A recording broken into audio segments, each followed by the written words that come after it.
ఎక్కడికి వెళ్ళారో ఏంటో. ఇప్పుడు ఇప్పుడు ఏం చేయాలి? హా, ఒకవేళ ఒకవేళ డైరెక్టర్ రాము గారికి ఏమైనా తెలిసేమో. రాము గారా? అవును, ఆయనకి ఆయనకి కళగారు బాగా తెలుసు. ఆవిడ ఎక్కడికి వెళ్ళిందో ఆయనకి ఐడియా ఉండుండొచ్చు. హూనోస్, ఆయనతో కళగారి ఈ విషయం చెప్పుండొచ్చు. Latest try. ఆయన ఎక్కడున్నారు? హైదరాబాద్లో ఉండుంటారు. ఆయన నెంబర్ నా దగ్గర ఉంది. పదని ట్రై చేద్దాం.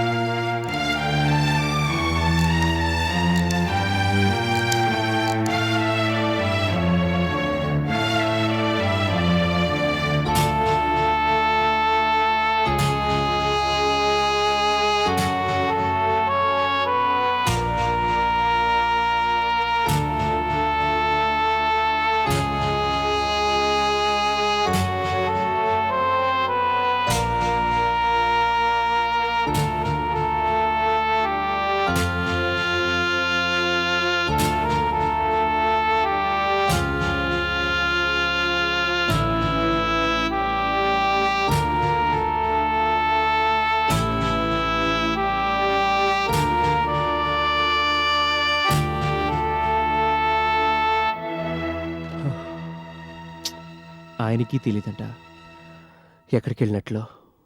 కళ్ళ సంగతి నాకు బాగా తెలుసు.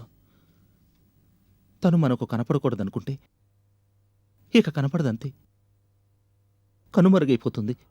No, please నిరాశపడకండి.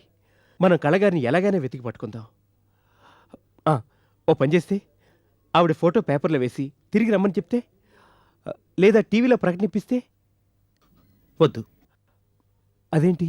అవును మోహన్ గారు, మీకు కళ్ళ సంగతి తెలీదు. ఆవిడ చాలా అభిమానం ఉన్న మనిషి. తన కోసం వెతకొద్దని నిక్కచ్చిగా చెప్పింది. ఇప్పుడు మనం అలా చేస్తే తనని అనవసరంగా మనం అల్లరిపాలు చేస్తున్నామని బాధపడుతుంది.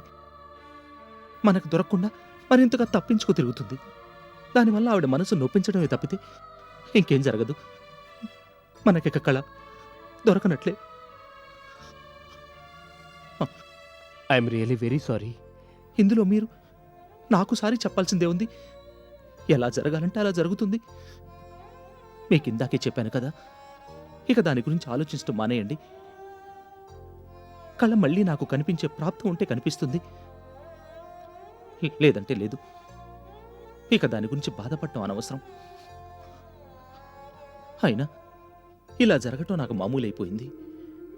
కళ లేకుండా బ్రతకటం నాకు బాగా అలవాటైపోయింది. తను ఉన్నానన్నట్లు మధ్య మధ్యలో మెరుపల్లే మెరిసి గుర్తు చేసి మళ్ళీ అంతలోనే మాయమైపోతుంటుంది కళ. ఆ మెరుపు అశాశ్వతం నాకు బాగా తెలుసు. అందుకే నేను పెద్దగా ఆశలు పెట్టుకోవటం లేదు. మన సంగతి అలా ఉంచండి.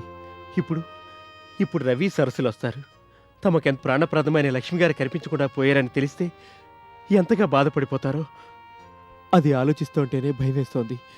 వాళ్ళకేమని చెప్పాలి, ఎలా చెప్పాలి? అసలు లక్ష్మి గారు లేకుండా వాళ్ళు ఉండగలరా? ఇలా ఇల్లు వదిలి వెళ్ళిపోయారని, ఇంకెప్పుడు వాళ్ళకి కనపడరని తెలిసి తట్టుకోగలరా? ఏమో, నాకెందుకో చాలా ఆందోళనగా, భయంగా ఉంది. మనకన్నా ఎక్కువగా వాళ్ళ గురించి దిగులుగా ఉంది. I really feel sorry for the kids. ఏం చేస్తాం, మన చేతిలో ఏం లేదు. జరగాల్సిందేదో జరిగిపోయింది. ఎలాగోలా వాళ్ళకి నచ్చ చెప్పి కళ్ళని మర్చిపోయేలా చేద్దాం. కళ్ళ రాకముందు వాళ్ళు హాయిగానే ఉన్నారు కదా, ఇక ముందు కూడా అలా ఉండేలా చుట్టం మన కర్తవ్యం. అయినా సరస్సుకి అమ్మ ప్రేమ పొందే అవకాశమే లేదు. అది ఆమె నొసట నా దేవుడు రాయలేదు. అలాంటప్పుడు మనం ఏం చేస్తాం? నిమిత్త మాత్రం. అన్నట్టు మరో విషయం చెప్పండి. కళ్ళ వెళ్ళిపోయిందన్న సంగతిని పిల్లలు ఎలాగోలా జీర్ణించుకునేలా చేయటంతో పాటు మనం ఇంకో ముఖ్యమైన విషయం గుర్తుంచుకోవాలి. ఏంటది? Actually it is a request. భలేవాళ్ళే, మీరు నాకు రిక్వెస్ట్ చేయడం ఏంటి? చెప్పండి. మంచికో చెడుకో కళ మళ్ళీ మన ముందు తళుక్కుమని మెరిచి మాయమైపోయింది. తన తల్లని తనకు తెలియకపోయినా ఆవిడతో ఎంతో అనుబంధాన్ని పెంచుకుంది సరస్సు. ఇప్పుడు తను వెళ్ళిపోయాక తన అమ్మే తనని ఇలా వదిలి వెళ్ళిపోయిందని తెలుసుకుంటే తట్టుకోలేదు. ఇన్ని రోజులుగా నేను కళ్ళ చచ్చిపోయిందని సరస్సుతో చెప్తూ వచ్చాను. ఇప్పుడు ఇప్పుడు ఇదంతా అబద్ధమని, ఇన్నాళ్ళుగా తనకు ప్రేమను పంచిన వ్యక్తి తన తల్లేనని తెలుసుకుంటే ఆ చిన్నారి హృదయం తల్లడిల్లిపోతుంది. రెప్పపాటు కాలంలో కన్న తల్లికి దూరం అయిపోయానన్న బాధ సరస్సును బాగా కృంగతీస్తుంది. అందుకని అందుకని అసలు అసలు వాళ్ళ అమ్మ ఇలా వచ్చిందని, తనను ప్రేమగా చూసుకుందన్న విషయం సరస్సుకు ఎప్పటికీ చెప్పకుండా ఉంటేనే మంచిది. సతీష్ గారు, అవును, బాగా ఆలోచించే ఈ నిర్ణయానికి వచ్చాను. అలా చేస్తేనే సరస్సుకు అన్ని విధాలా మంచిది. లక్ష్మి గారిని ఇప్పుడు కాకపోతే కొన్ని నెలల తర్వాత అయినా సరస్సు మర్చిపోగలదు. కానీ కానీ కళ్ళని అంటే తన తల్లిని మాత్రం సరస్సు మర్చిపోలేదు. ఇలా కనిపించి మాయమైనందుకు క్షమించనూ లేదు. అనవసరంగా తన గురించి బాధపడి జీవితాంతం బాధపడుతూ ఉంటుంది. అది అది నాకు ఇష్టం లేదు. ఎవరికి మంచిది కాదు కూడా. అందుకే అందుకే నిర్ణయం తీసుకున్నాను. మీరు కూడా సరస్సుతో ఎప్పుడూ ఈ విషయం గురించి చెప్పనని నాకు మాట ఇవ్వండి. భలేవరే, మీరింతగా చెప్పాక నేను చెప్తానా? అలాగే తన కన్న తల్లి తనని చేరదీసిందన్న విషయాన్ని సరస్సుకు నేను ఎప్పుడు చెప్పను.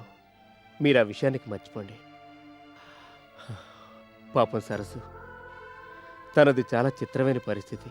కొంతమందికి తల్లి చనిపోయినా దూరమైనా ఆ జ్ఞాపకాలతో హాయిగా బతికేస్తారు. కానీ సరస్సుకు ఆయోగం కూడా లేదు. అసలు అసలు తన తల్లి తనకి కనిపించి దూరమైందన్న విషయమే తనకు తెలియకుండా పోతుంది. ఆంటీ ప్రేమ కన్నా అమ్మ ప్రేమ చాలా గొప్పది. ఆ విషయం తెలుసుకొని అమ్మ అనురాగాన్ని కరువు తీరా ఆస్వాదించగలుగుంటే సరసంత అదృష్టవంతురాలు ఉండేది కాదు. కానీ పాపం ఆ ప్రేమ నోటిదాకా వచ్చి అందకుండా పోయినట్లయింది. అసలు ఇలా జరిగిందని తెలుసుకునే అవకాశాన్ని కూడా ఆమెకు ఆ దేవుడు కల్పించలేదు. అది అది ఆవిడ మంచి కోసమే. తలుచుకుంటేనే చాలా విచిత్రంగా అనిపిస్తోంది. I really pity that poor girl. ఏం చేస్తాం? అందుకే అంటుంటారు ట్రూత్ ఈ స్ట్రేంజర్ దాని ఫిక్షన్ అని.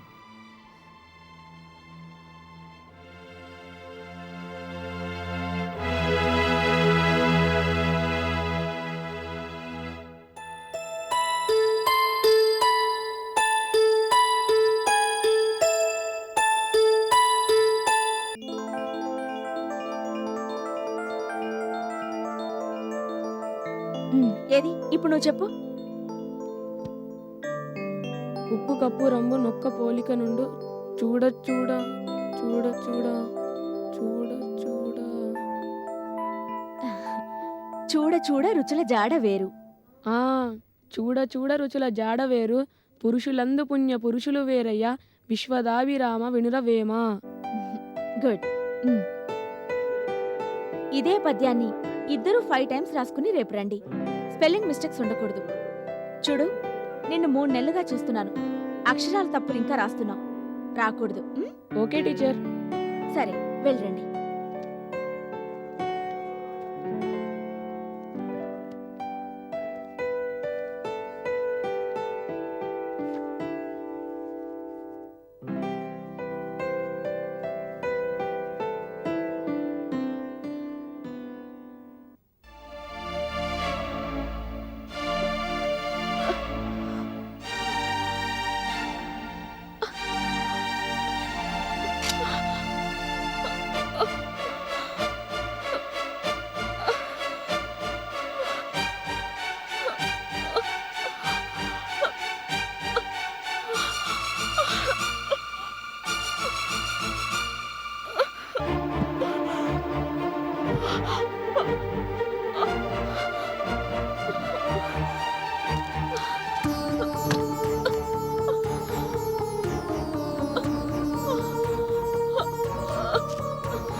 జాగ్రత్త, జాగ్రత్తగా తీసుకెళ్ళండి.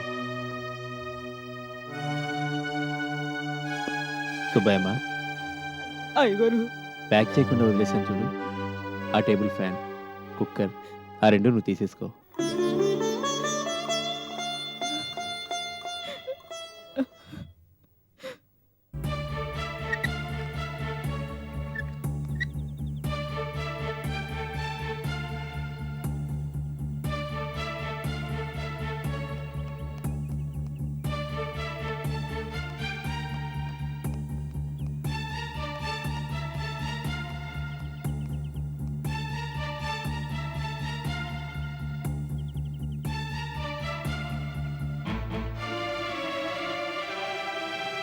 అక్క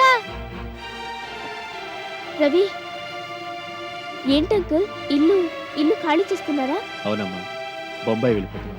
బొంబాయా? అవునక్క బొంబాయి వెళ్ళిపోతున్నా. డాడీకేమో అక్కడ జాబ్ వచ్చిందట, రాత్రి చెప్పారు. What Mohan, what is this? బయట ఏంటి? లారీలో ఫర్నిచర్ లోడ్ చేస్తున్నారు. ఎక్కడికి ఎక్కడికి వెళ్తున్నారు? బొంబాయి. బొంబాయి ఎందుకు? ఎందుకంటే ఎందుకు ఇక్కడ ఉండడం నాకు ఇష్టం లేదు మోహన్. ఎస్, ఇక్కడ ఉండడం ఇష్టం లేక కాదు, ఎందుకో ఉండాలనిపించడం లేదు. ఎక్కడికో దూరంగా వెళ్ళిపోవాలనిపిస్తోంది. ఇక్కడ నేను సాధించింది ఏమీ లేదు, పైగా చాలా మందిని బాధపడ్డాను. ఆ ఆలోచనే నన్ను తినేస్తోంది. ఉండలేను సతీష్ గారు, 3 నెలలుగా చూస్తున్నాను. ఇక్కడి నుంచి వేరే ఏదైనా ఊరు వెళ్ళిపోవడమే నాకు మంచిగా అనిపించింది. అందుకే ఈ నిర్ణయం తీసుకున్నాను. సార్, చెప్పు. లారీ లోడ్ అయింది, మేము వెళ్తున్నాం సార్. ఓకే.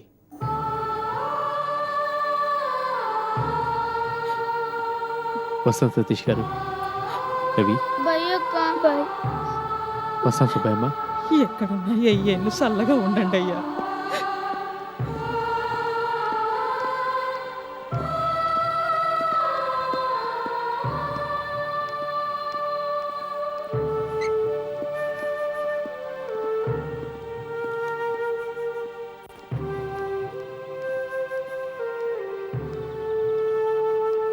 పద, ఉంటాను. బాయ్.